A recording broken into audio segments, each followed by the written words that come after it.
қилы заманда не болмаған байтақ даламда, тарихтағы талай боранда мың жанып мың өшкенбіз. Қашан отпен суға түспедік, бақыт үшін бәрін істедік. Бірлігіміз бойға күш беріп, сан сынақты кешкенбіз. Күлтегіміз қаған білгенбіз, құламаған еміз мүлдеміз. Көк аспан мен көк ту астында күн сөнгенше біргеміз. Қыран қазақ бері кіргеміз, құламаған еміз мүлдеміз. Әлі бізде алар асу көп, бәрімізде біргеміз. Қостанай облысындағы Әулиекөл ауданынан басталған алапат өрт бүкіл ел тұрғындарын бейжай қалдырмауда. Төтенше жағдай министрлігінің ресми өкілі Талғат Уәлидің мәлімдеуінше, өрт ошақтары бақылауға алынды. Қазір 4 өрт ошағында, атап айтқанда Аманқарағай, Лесное, Бақаналы және Озерный ауылдарында өртті ауыздықтау жұмыстар жалғасып жатыр. Тұрғындар эвакуацияланды. Шұғыл желі іске қосылып, аталмыш облыс бойынша төтенше жағдай жарияланды. Қазір әр өңір өрттен зардап шеккендерге гуманитарлық көмек көрсете бастады. Бұл игі іске семейліктер де атсалысып жатыр. Өртті сөндіру үшін Семей қаласы арнайы инженерлік техникалар жіберді. Абай облысы аумағындағы Аманат партиясының филиалдарында гуманитарлық көмек қабылдау пункті ашылды. Біз партияның қаламыздағы филиалына келіп, облыс бойынша қандай көмек көрсетіліп жатқанын біліп қайттық. Қайырлы күн, құрметті Абай облысының тұрғындары. Енді өздеріңізге барлықтарыңызға белгілі, осында Қостанай облысы Әулиекөл ауданында бір үлкен өрт салдарынан бір ауылдың халқы үйлері өртке оралып баспанасыз қалып отыр.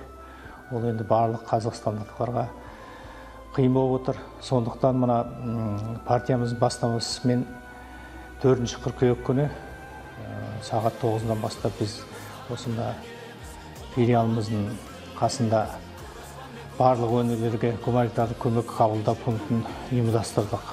Гуманитарлық көмекке енді оны әдейілеп мынаны әкел, ананы әкел деп айта алмаймыз. Енді ол әр адамның өзінің жүрегінен шығып не көмек жасай алады.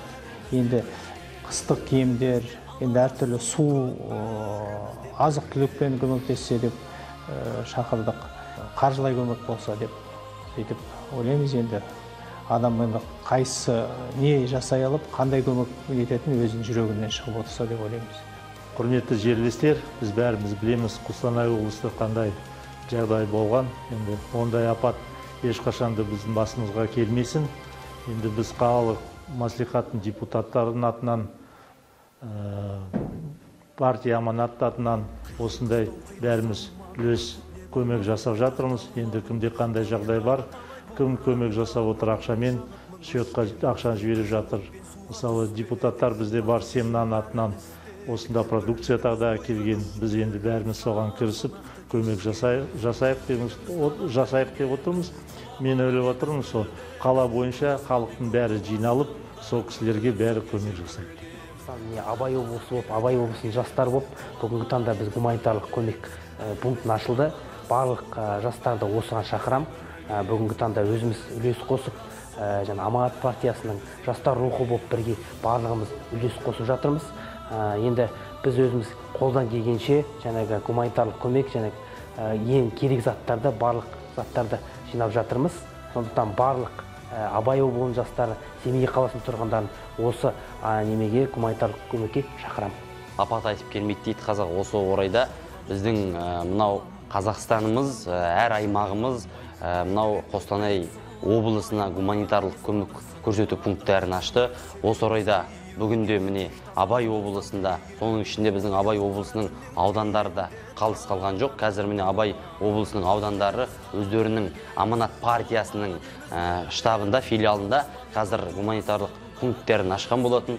Осы гуманитарлық көмек көрсету пункттері қазіргі таңда осы Абай облыстық филиалы Семей қаласына жөнелтетін болады. Енді қазіргі таңда 5 тоннаға жуық азық-түлік өнімдері жиналғандығы туралы ақпаратты естіп отырмыз. Көбінесе енді біз шалғай аймақ болғаннан кейін біздің мынау Аманат партиясының депутаттары арнайы счетқа қаржылай аударуды көздеп отыр. Сонымен қатар осы ауданымызда, аудандардан облысымыздың орталығында барлығы 100-ге жуық волонтерлар осы гуманитарлық пункттерін ары қарай жеткізу үшін, тасымалдау үшін, оны жаңағы арнайы техникалық көліктерге тиеу үшін жұмылдырып жатыр.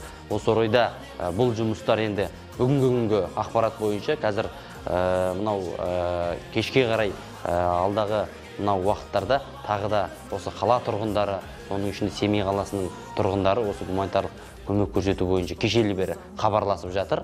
Осы алдағы уақытта тағы да барлық заттарды жинап, техникамен біз Қостанай облысына жөнелтетін боламыз.